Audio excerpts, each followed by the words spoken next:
what we have ahead, we have two kind of sessions, and I don't know, you are either here for one or two, but the first session in the morning, we will look at how to design a survey.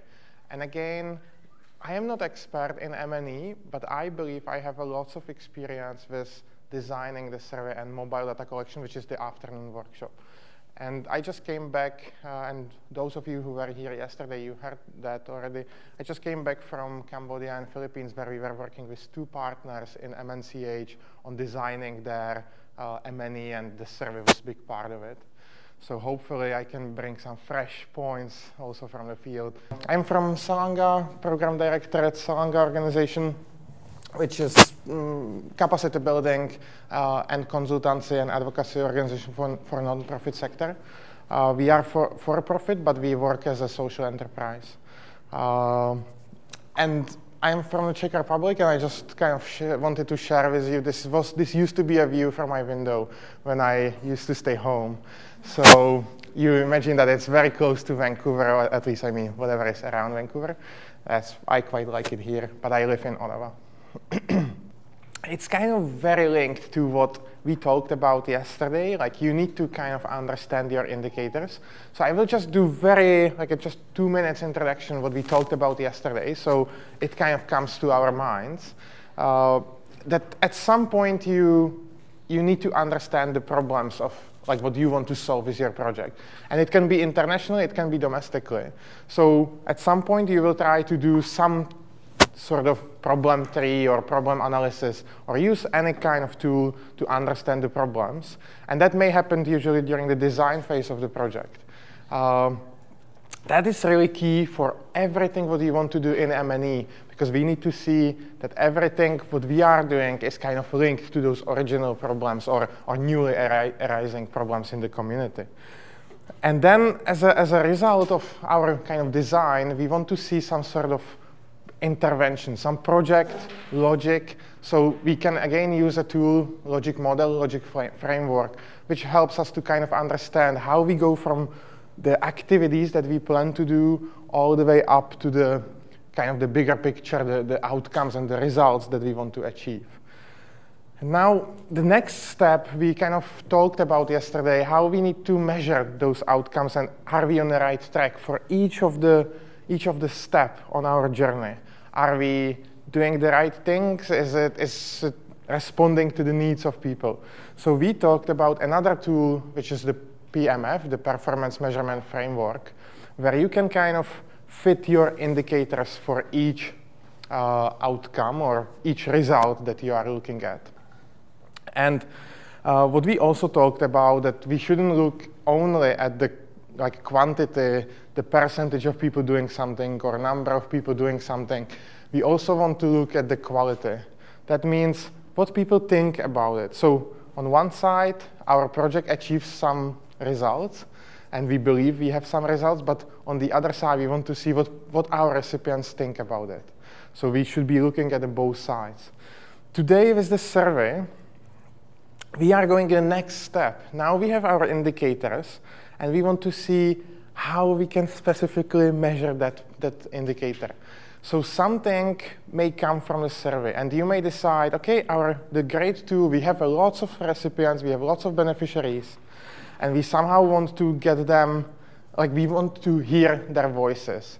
Hearing each individual person may be really difficult, so that's why we usually try to do a sample, and we can either do interviews or just a basic survey. That's what we will be talking about, and I can tell you, in the whole M&E process, I find the survey design the most complicated thing. Even it doesn't seem like, because making survey, it's easy. Everybody has done it, but I find that this is the most complicated step even when we do it over and over and over, we get lost every time we do it. And the reasons why I will try to kind of address during this session, but I won't be able to give you the magic how to design a great survey, but maybe I can point out the mistakes that we do very, very commonly that happens to us in the design of the survey.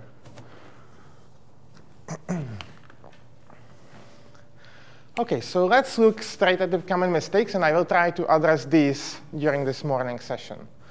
So the first mistake it's the most commonly seen, is recycling questionnaires from previous projects, other projects, and all that. Basically, and I will be talking about it more, but that's just kind of the first really commonly used mistake. It's a good thing, but in many cases, we collect the data, then we come back to the office and we try to fill the data in our report. And we look at the questions we asked, we look at the results, the outcomes and outputs, and they just don't match. Like the questions are actually not responding to those outcomes and outputs.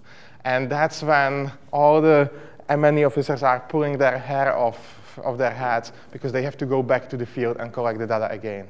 Or they have to do some sort of alternatives and shady operations.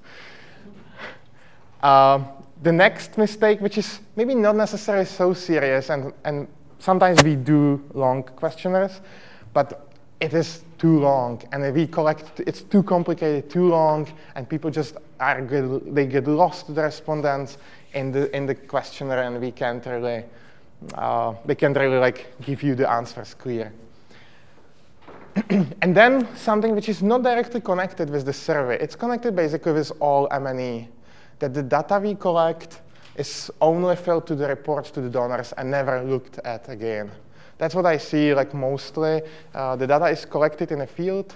It's somehow processed, put in a report, sent to the donor, and then looked at it maybe next year or next data collection period, and not in between.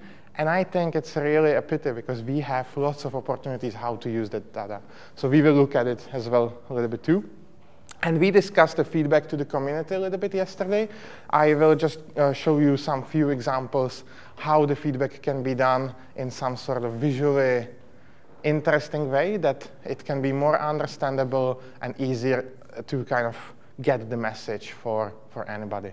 Maybe this type of question works really well and this type of question doesn't work. So next time when we do the survey again, let's try to avoid this.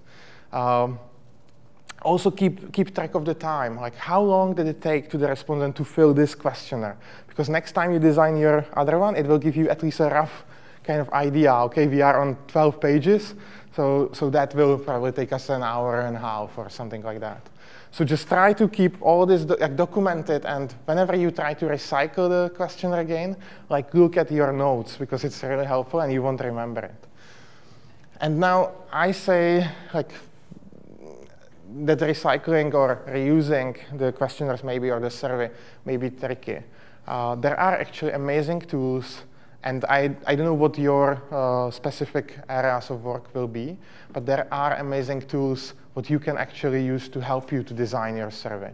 For example, if you work in nutrition, there is this KAP tool which actually has all the questions that you kind of want to ask, and then they give you guidance how to adjust them into the local context and everything.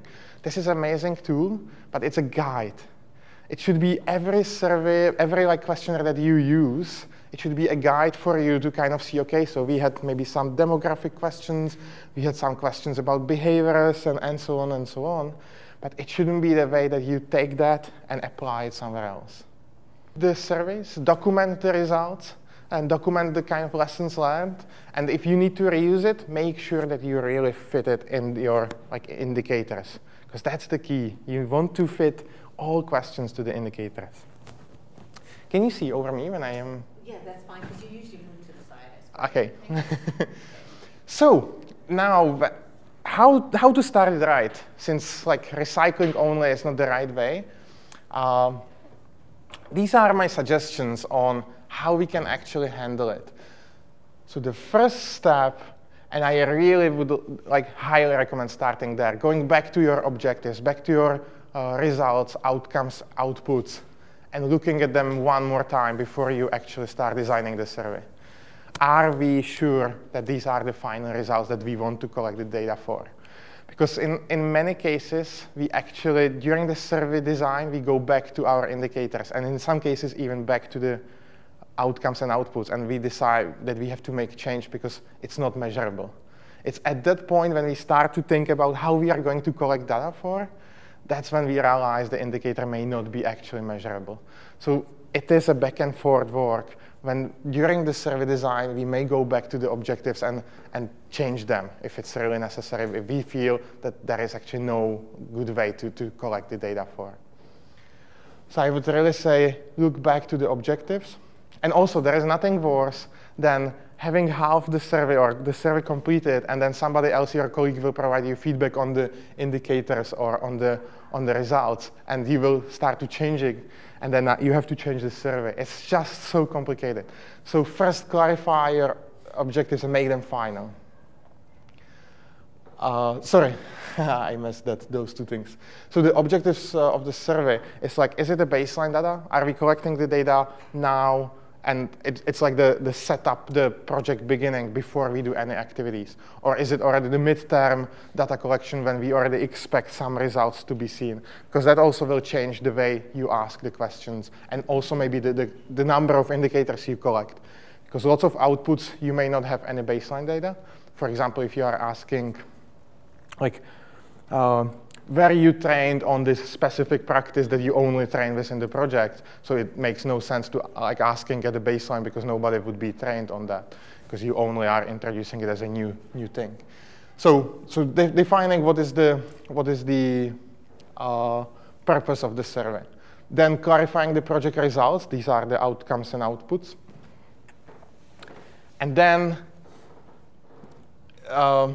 looking at your PMF, or the performance measurement framework, or basically all your indicators, deciding, okay, this indicator we will collect through survey. This indicator we will collect through focus group discussions. How to do that decision, it's really hard. You have to kind of look at the type of the indicator and what method will suit the best.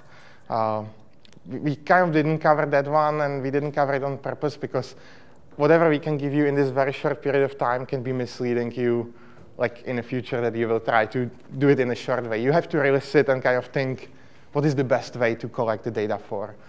But it's really good, once you have them listed, to kind of maybe highlight those that come from the survey.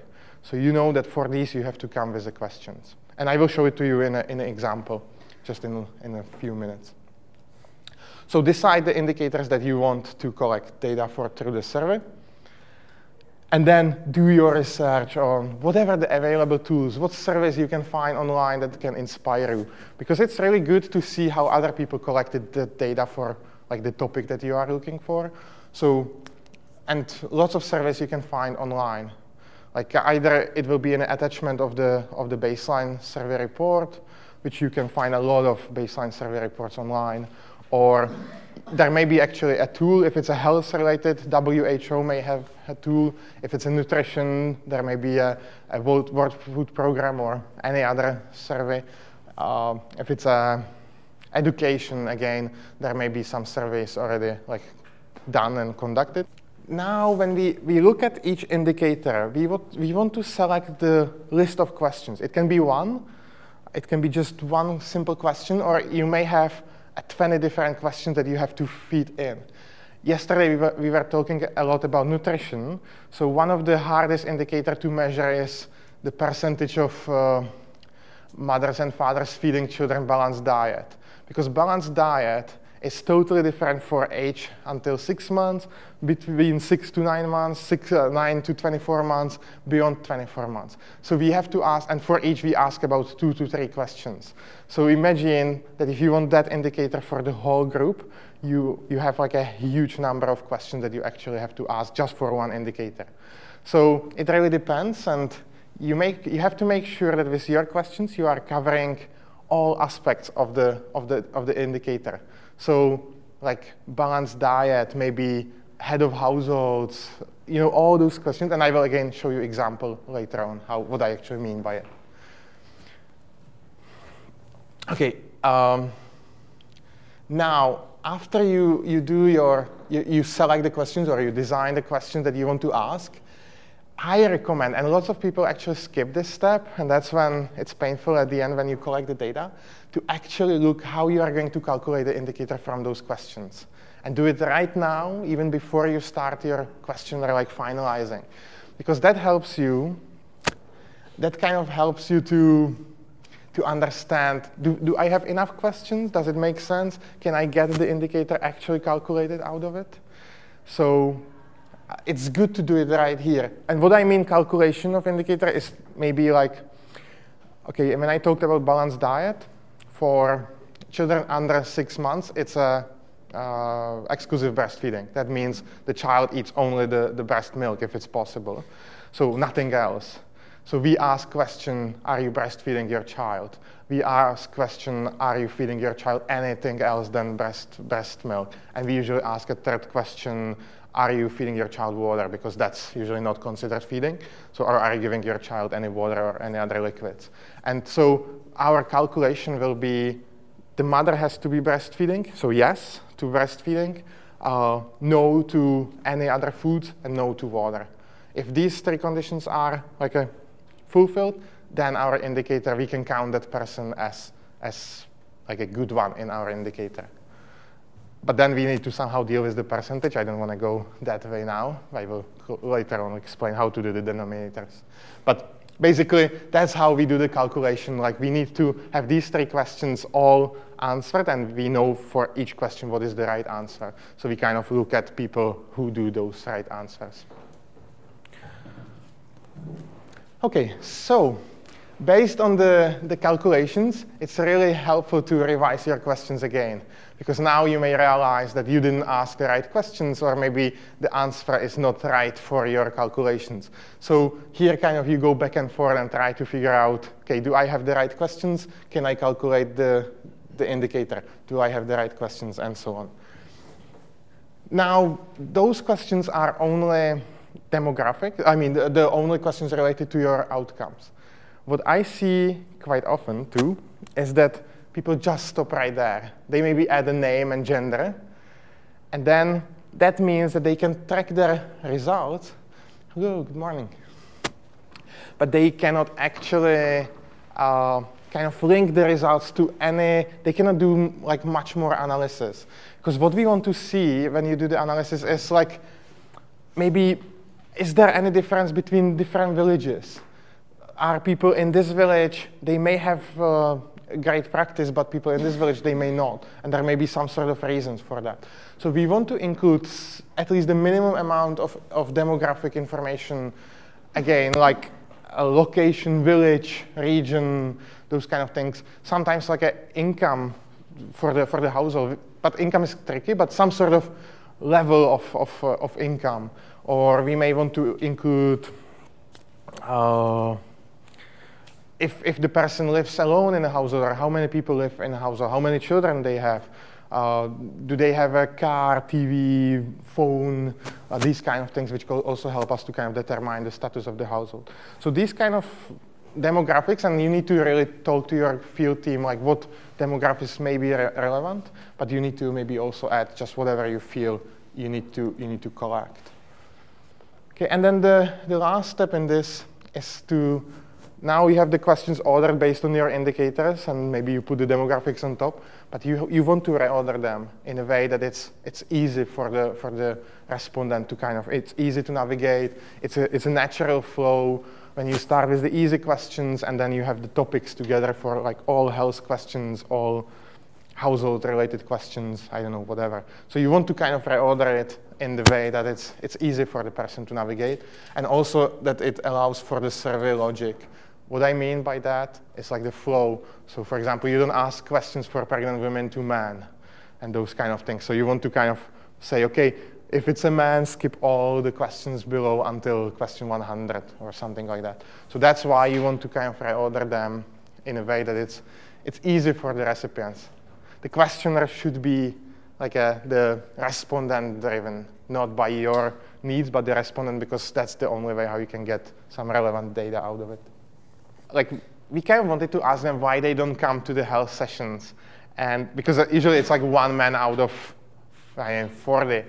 And so we had the men in a group, and Like I was like, you know, guys, I know that you are doing really great, or like our colleague, I know that you are doing really great in like coming to these sessions, but we are running the same sessions in like the next village, and people just don't come. Can you give us a guidance? Can you help us how to get the men attracted? And they started to come with all these ideas, like, okay, the content has to be customized to men and all that.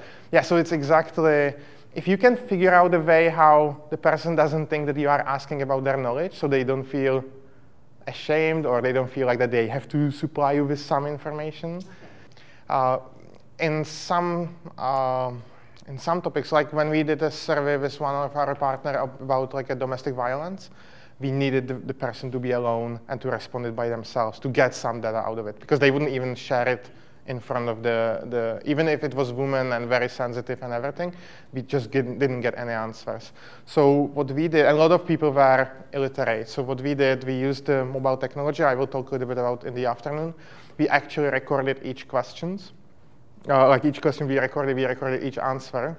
So it was voice, and people just tapped the button and it told them, we kind of trained them a little bit on how to do it, and they tapped the button and it told them, they had like a headphones, and it told them the question and then the answers, and they could just select which one they wanted. So in that way, the technology actually helped us to be much more private and like give them the chance, even if they couldn't speak or, I mean, they couldn't write or read.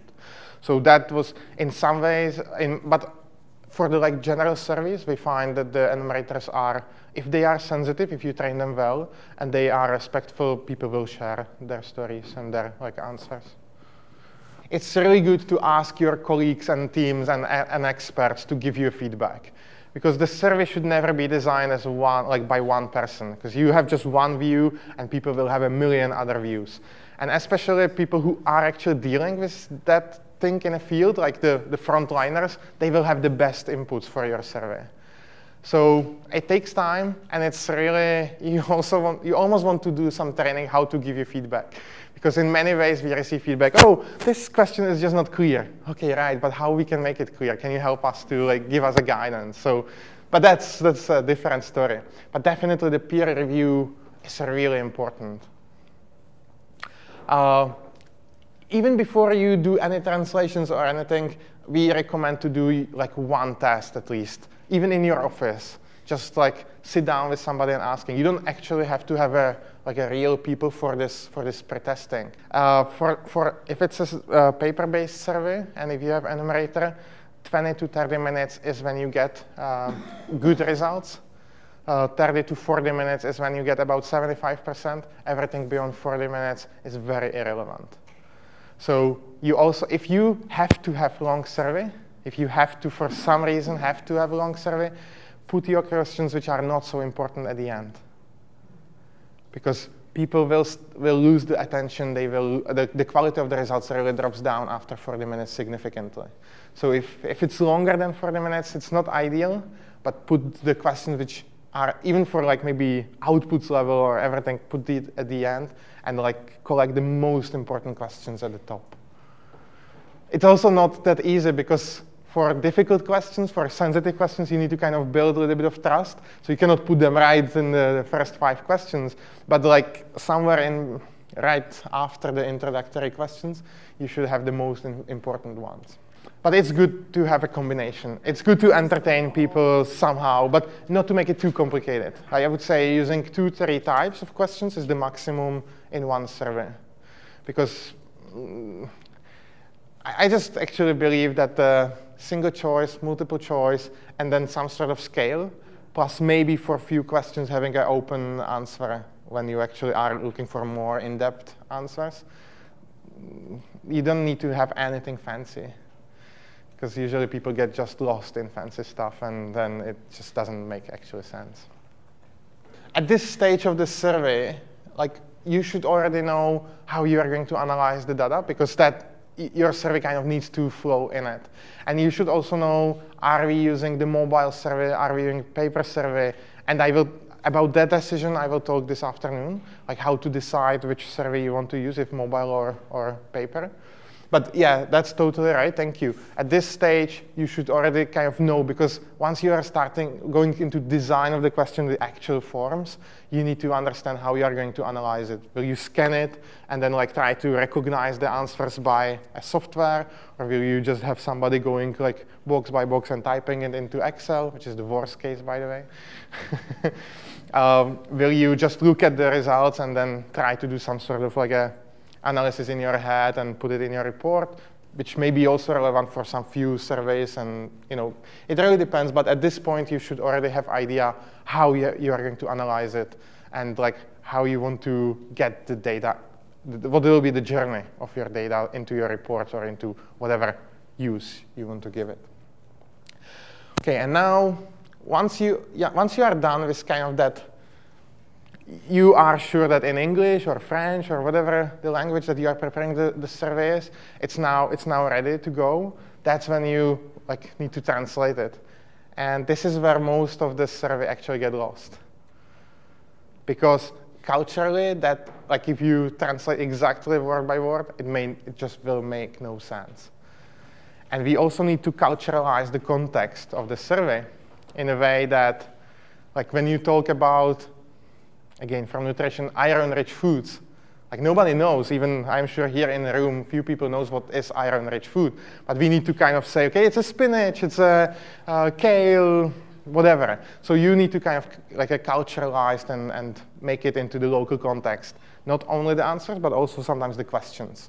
Like when we talk about a skilled health personnel like attending the birth, like in each country this will be somebody else. Like in Canada, it can be a nurse, doctor, midwife. In rural Kenya, it will be midwife, maybe nurse, maybe. So like we need to kind of customize that into the local. So with that being said, I would highly recommend your team translating, not external translator. Like if you have the capacity in-house, somebody who can speak both languages, it's much more productive when it's done by somebody who understands the context. If not, then your team needs to go through it. Whoever is on the ground and speaking the local language needs to go through the survey really in details and making sure that, okay, does it make sense? Are we asking like what we need to know? So this is not an exercise for an external translator. Give it to them and then just run the survey. It's really a context-based translation. Did you want to say? It's not even very good. Okay. Does it make sense? Okay, so once you have it, now there is this step which I just added actually yesterday after the experience from my induction workshop. You need to get approvals from different stakeholders. So once you have the translation done, you need to get like approvals even before you do a pre-test in the field. Like it can be either a Minister of Health, it can be a Minister of Education, it can be a community leader, it can be a local, other authorities, church leaders, whatever, but you should get some sort of approval for the survey because people want to know what you are asking their people. Like those in power, they want to know. Sometimes we run it in a dark because we don't necessarily want to get authorities involved. But like if you are working in Myanmar, if you do any data collection without it, your partner may just lose the license and you're done. So just be very careful about it, and I highly recommend getting approval ahead, and it takes time.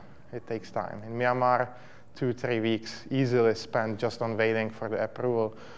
In Philippines, it's a very similar thing.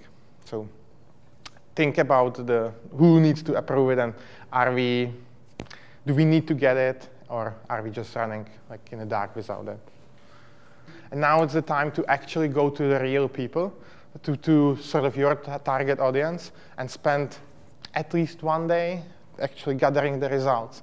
And then what we usually, if we do it just one day, at the end of the day, we come together and we look at the results as a team and try to see, okay, can we fit them still in our PMF, or are they still related to our indicators? And also, from the enumerators, we get lots of feedback. So usually, if it's the mobile survey, the night when we run this pre-test, we have to change the whole survey and flow and the names. And usually, every time we catch some issues with the pre-test. So I would say do pre-test do it. Every time, and even we really try, and even we have the experience, we do it maybe every other month.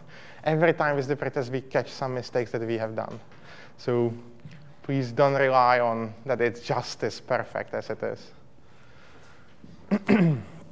And closer, like really the pretest, closer to your real respondents are, then more relevant the pretest is, more like accurate feedback you actually get during the pretest.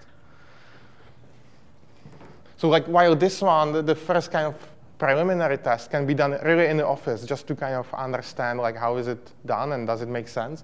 But here you should ideally get like as close as possible. Okay, and then the last step is just doing your mobilization, whatever you need to do before you run the survey. I do recommend, especially if it's a baseline, the survey will be potentially the first touch of, or the first contact of the recipients with the project.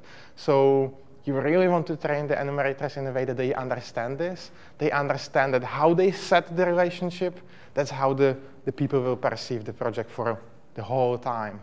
So it's really good spending the time training the enumerators, which I didn't include here, and it should be definitely somewhere before the pretest is done. Ideally, what we do the pretest as a part of the enumerators training. So we do the training for 2 or 3 days. The first day, they kind of learn about the survey, the tools, the organization, the project. And the second day, they run to the field. They do the pretest. And the third day, we go back and we do feedback. And again, some like a whatever we still feel are the needs for the people to do. So because we use mobile data collection a lot, so we kind of want to talk to the enumerators a little bit briefly about it, and just give them that kind of feeling that they are part of something like big. And generally the baseline is something really big, something really important. So we want them to feel that they are part of it, even if they are just like hired for a few days. We still want them to be part of it. And we talk the ethics with them as well.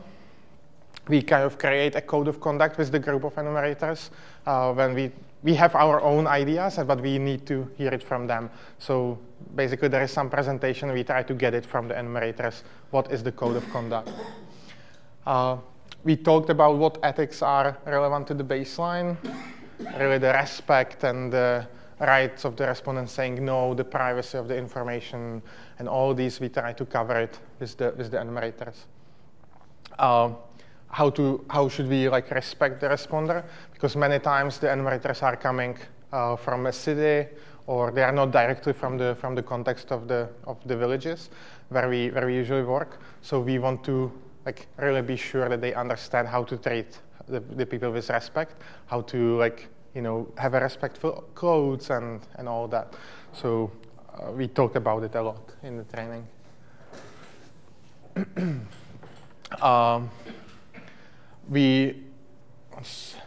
We like try to give them some sort of kit so they are equipped with everything they need. So we talk about it as well. And then we go actually to the server, to the phone. I guess this one is really, okay, so I don't need to go there. But then what we usually do is role playing. So we have the enumerators to actually come to sit down and do the role playing together. So we want them to, we want to see it, how they do the survey. And that's the time when the team can give them a feedback on, maybe you can do it in a better way. We also prepare a sheet about the project for them, so they carry it with them, the information about the project. We spend half a day on making sure that they understand that they cannot do any promises, because that's really critical for the project, that the enumerators are not making any promises that, oh, the project will cover this. So we spend actually half a day, and we have a different activities on, it's a role playing when we do some like a drama, and it's different for every project based on the local context, but usually we do a drama about like how some part of the enumerators are the beneficiaries and some other group is the enumerators, and they really try to get the most for their household, the beneficiaries, and then the enumerators have to somehow respond. And for them being in that situation, being the beneficiary, they really see it in a different way. So we believe that role playing is a great tool for any training, and especially for the enumerators to be in the role of the respondent. And we want them to do the survey like in a couples, in a pairs, and do the survey like mutually, because then they feel how they feel the respondents.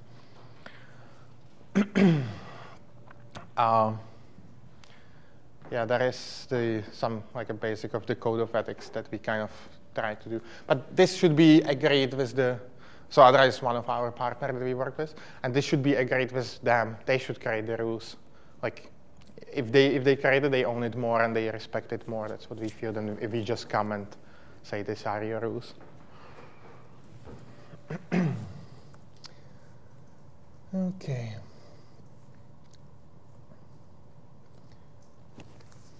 Great.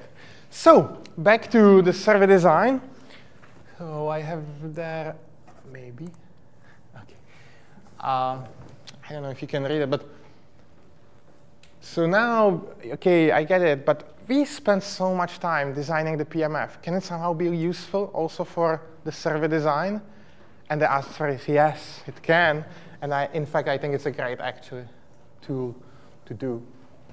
So this is sort of like a simplified PMF version where you have your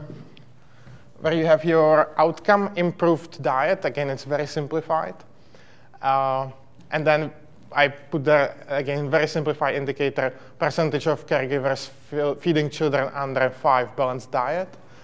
And then I kind of put there 2 questions as an example. So from how many food groups has your child under 5 years eaten in the past 24 hours? Let's say it's a child between 9 to 24 months or 9 to 60 months or something like that. So from how many groups? And then we have another question, how many full meals has your child under 5 years old eaten in the past 24 hours? So these are 2 standardized questions. And we want to see what is the indicator calculation. So the question 27 must be at least 4 food groups. And at the same time, the question 28 must be at least 3 food groups. I mean, 3 meals. Okay, so that's, if these 2 conditions are fulfilled, it comes to here. It's positive for our indicator. So we count that person as, okay, that person fulfilled what we need. Now, as I said, the list of the questions here may be really long, so sometimes it gets like not clear. It may be easier to do this in Excel, because you can be adding new rows, and it's a little bit easier to handle it. But we call it a PMF-Key, where basically you link your questions to the indicators.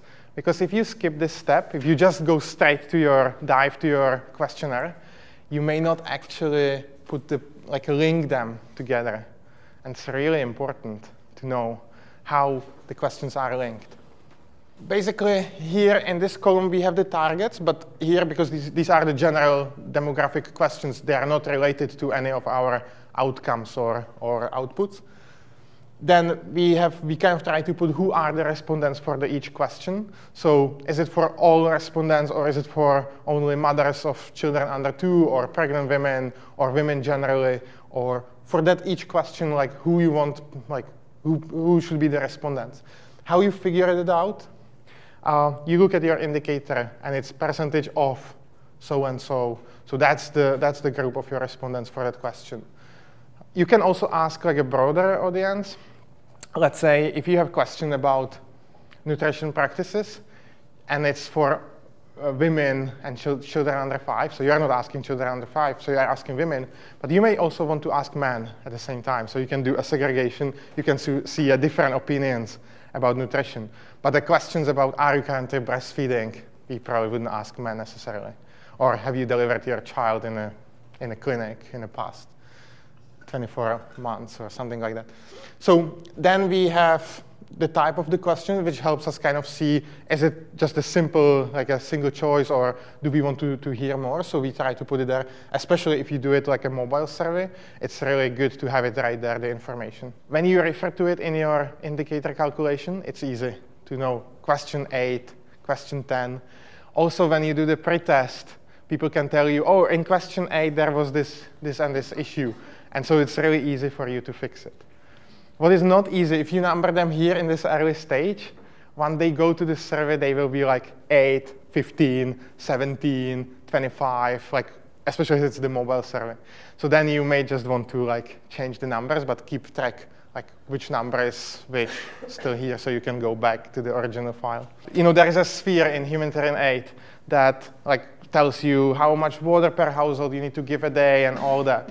And then there is a good enough guide. If you for some reason cannot fulfill the perfect spheres, you can be just good enough. So in many things in M&E, we believe that good enough is enough, because sometimes you just don't have time, but it needs to be good enough that it gives you everything you need, but maybe not perfect. So good enough. Great tool. In many ways, we don't actually include the outputs in a survey, because in many ways you can have a records verification for distributions and for trainings you have a participants records. So in many ways you don't actually need to include it. But you need to look at your outputs and say, okay, do we have actually all these records? Are we going to have them? If not, then you probably should ask about it. Have you received these trainings or one of these trainings or something like that? So if you have the records, I would say take it out of the survey. And you can even do within the training, each training, you can do a pre and post test to kind of measure the quality of the training. Or you can gather the opinion right at the training on something like else than just the survey. And then you can just put it as your indicator. One can be like number of people who were trained and percentage of people who believe the training was helpful. But you can do it right away at the training, kind of, and come with some number. If not, if that is not happening, or you think it will be too challenging, it's good to include it in your survey, but then be careful so your survey is not really huge and really long.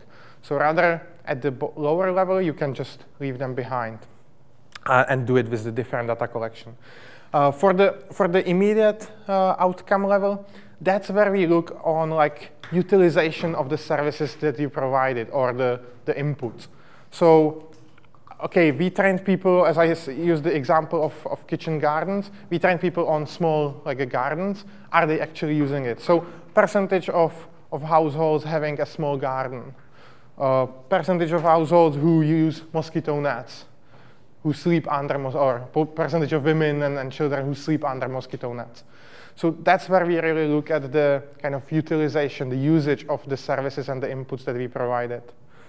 And there where we should be asking. That's where I should be asking in a survey or in an interview or some sort of data collection, like people, what do you think about it? Like, okay, you sleep under the mosquito net, but do you think it's helpful? Because maybe they sleep under it now during the project period when they know that you're kind of looking at it, but maybe what if the project finishes? Like, will they actually still stay, like, sleep underneath? Or will they still keep the garden if they know that there is nobody every week coming? So that's why we kind of want to see their opinion, their confidence, their, like, really their side of the picture. And then the higher level, the intermediate outcome, we look at the kind of the change of the behavior, the really application of the knowledge for my long-term benefits. So we want to look at the bigger benefits, like improved health, improved nutrition, those kind of things. And again, we should look at both sides. We should look like how our project is doing, like how many people are less sick, maybe as a result of waterborne diseases, but at the same time, or percentage of people.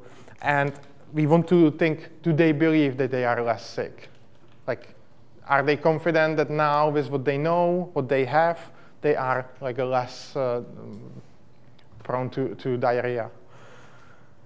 So it's really hard to balance it, but like your questions may be actually very similar, just responding to the different indicator at the higher level. So it's not that like the questions at the higher level needs to be more elaborate, sophisticated. It's more about how they respond, how they link to those indicators at the higher level. It depends on how, for example, sometimes we may ask about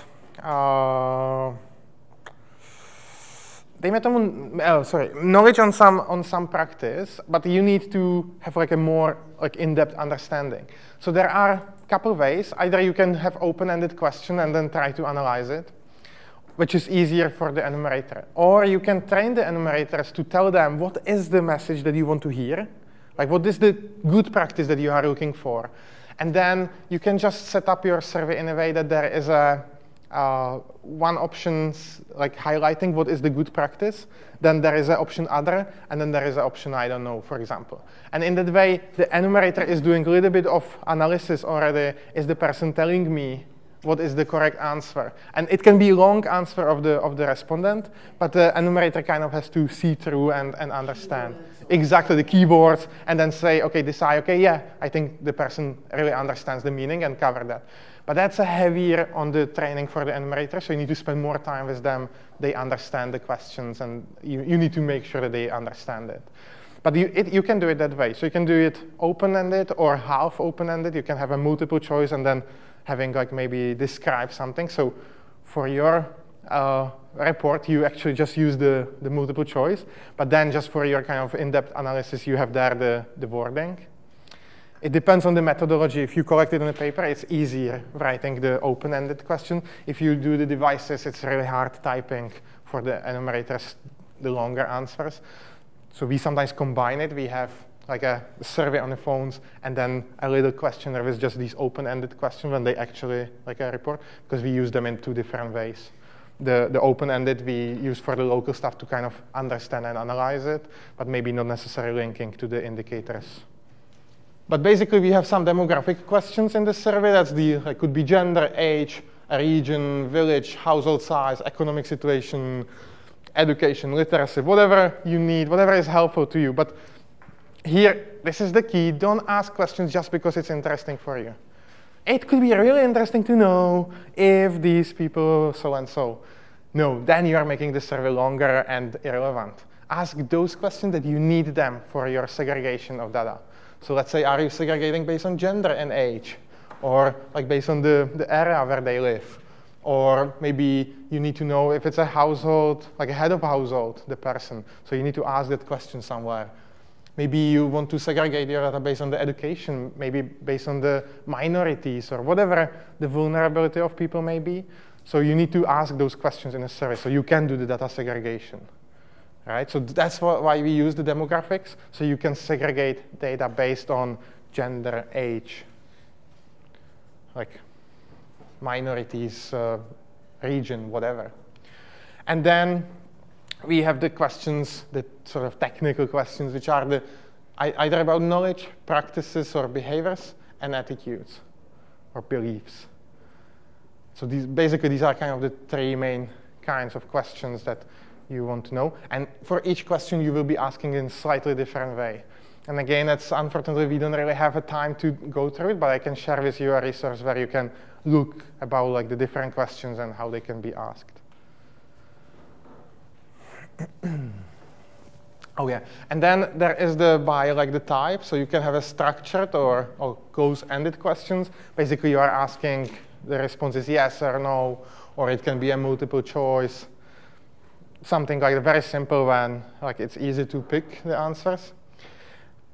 These questions are great for you analyzing data very quickly. You just set up formula in Excel and that's it.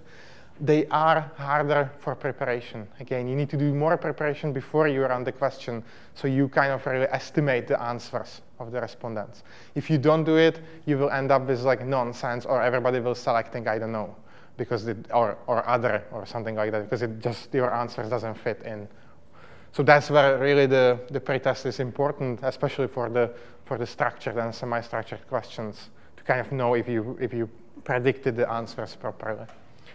Semi-structured, it can be the same thing, but you just include like a opportunity to share more. So it can be other and then like a free text, or it can be just like a combination of yes and no, and then if yes, tell me more. So something like that. And then open-ended questions are the best in terms of like the depth of the information, but not necessarily easiest for the analysis. So at the end of the day, you will spend the same time, but here you will spend the time on like designing the question, while here you will spend the time with analysis and like making the results. But at the end of the day, you will spend really similar time. But usually the problem especially with the federal government in Canada, you get the time maybe ahead of time to think about it, but you don't necessarily have a time with the analysis. your analysis needs to usually happen very quickly from when you get the funds till when you have to submit the report. And so we tend to use more the structured questions. I would say 75 to 25 is usually the maximum, 25% of open-ended question that we use, or semi-structured question. 25, but you don't need to necessarily go with that flow. You can have 100% only closed questions if you feel comfortable about it, that you are getting enough. Or you can have this in combination with focus group discussions, so you can still combine the in-depth information in it. If you use the mobile data collection, we again tend to have these because how difficult is it to type on the screens and how not really clear is it. I may just have one more point. If you are collecting for the demographic data, especially for villages and regions and cooperative names, it's much better if you have the list preloaded. If you get the list of all villages and all communities ahead of time, because then you don't have typos. And it's really hard doing the analysis and trying to figure out how people are from the same village, because each enumerator will write the name of the village in a different way, and also the typo. So it's better if it's preloaded. It's, again, more time for preparation. You have to get the list and everything, but it's usually easier to do it that way. OK. Oh, it's really hard to read, so I can help you with that. These are just few tips that that we put actually together with my colleagues. Making survey as short as possible, very key, very important. If you don't have to collect that information, don't collect it. If you just think, oh, it's really interesting, it would be really good to know, don't collect it. Also, when you have multiple advisors, consultants in your project, each consultant will come with a list of questions that they want you to include in a survey. Do you really have to include it? Do they really need that information? Is it really essential for them to know? Because we had a project with 4 different advisors in Rwanda on climate change, and each of them gave us a long list that this is what you have to ask. We integrated all that somehow in a survey, and then they didn't even look at the data. They were like, oh yeah, I already knew. It's fine. So please really, really think about, do you have to ask that question? Does it have to be there? Is it related to your indicator? If not, maybe just don't include it. OK, pretest the survey with various audience. We already talked about it. So really pretesting several times with different people really helps to get it right. Don't translate the words, but the meanings.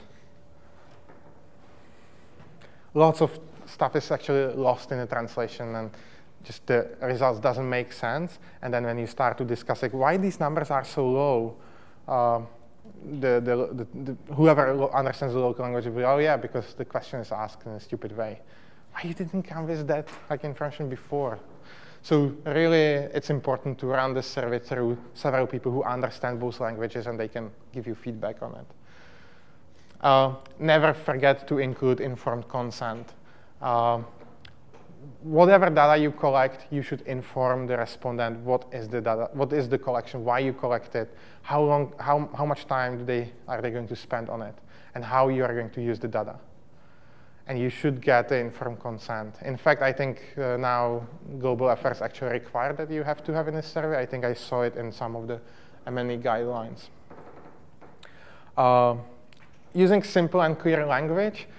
Again, if you use the WHO standard indicators and questionnaires, they have these horrible, the wordings of the questions, even antenatal care and so many of these terms that are very specific, and they will be translated eventually somehow, and still not understandable for people. So really try to use how many times have you visited the doctor related to the pregnancy before you deliver the child, something like that, rather than antenatal care, because it may be known or it may not be known. And it comes with the translation, but in a way, if you make it simple in English, it's also it's kind of guaranteed that it will be simpler also in the local language. And train enumerators well. regardless what data you use, regardless that you have done it, they have done it many times for different NGOs, just like spending the time on training, even 2 days spending or 3 days spending on that, you will get much better quality of data. It's really worth to do that, to spend the day 2 or 3 on training the enumerators well so they understand what you are doing and what they have to be doing. Because you can't really, even regardless how you supervise them, you can't influence how good quality data they do it unless they really understand why they need to have a good quality of data. So involving them in showing them the bigger picture, showing them the PMF, and maybe the results that you want to achieve, and why is it so important to you in some sort of understandable way, is really key to get a good quality data. So as I said, mostly people use it to feed the reports and send it to the donor and never look at it again.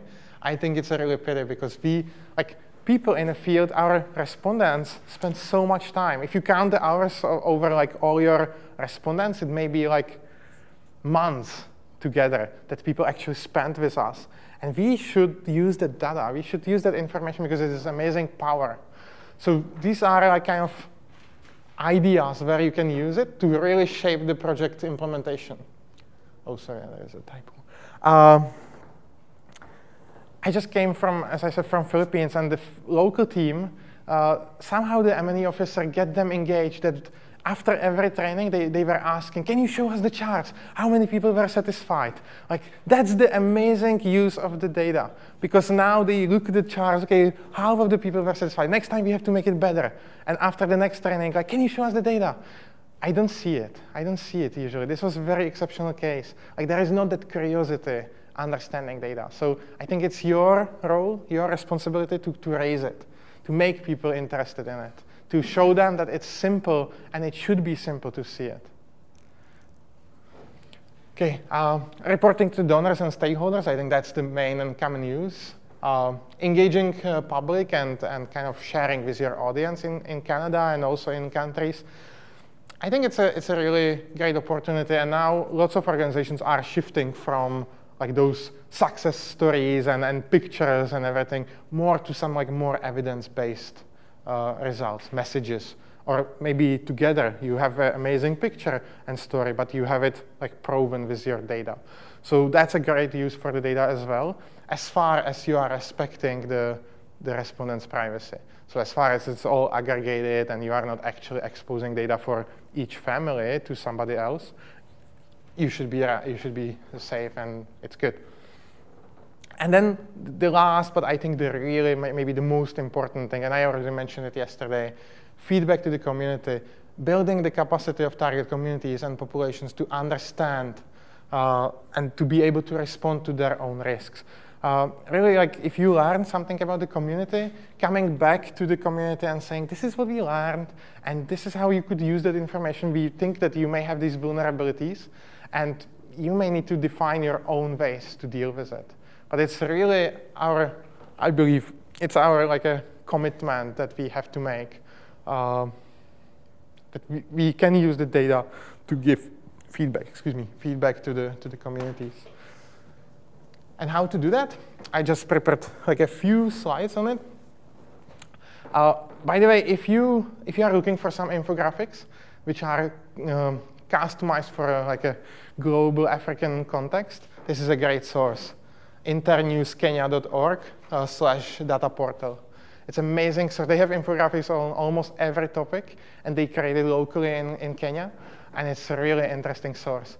So just here, I couldn't find quickly last night when I was doing this some a great one, but so this one says 1 out of 6 teenage girls aged 15 to 19 years old is pregnant and has given a birth.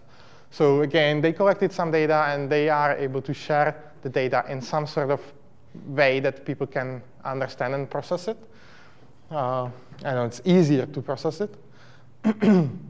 Here is a teenage girls with no education are 3 times more likely to become pregnant than girls with secondary education. Again, just a little picture. It doesn't matter. These are not great pictures, but it's a good way to talk about the data. Because now if you come to the community and share this with them, this is what we learned about like this region, that the girls, if they don't have education, they're like 3 times more likely to be pregnant premature. And now the parents will start thinking, oh, okay, maybe that makes sense. You give them more power than if you just like train them and repeat them. You give them the power of the same information that you have. So, and this is another, I don't know if you can see it, but there are kind of like babies, 2 green babies, and there is like some meat and some cereals and vegetables and fish and vegetables. And then there is just like a banana and the baby is kind of red. Again, it's a good, easy way how to say that maybe this baby is not really healthy because it doesn't eat enough food groups. And that's a good way to share the knowledge that we learned.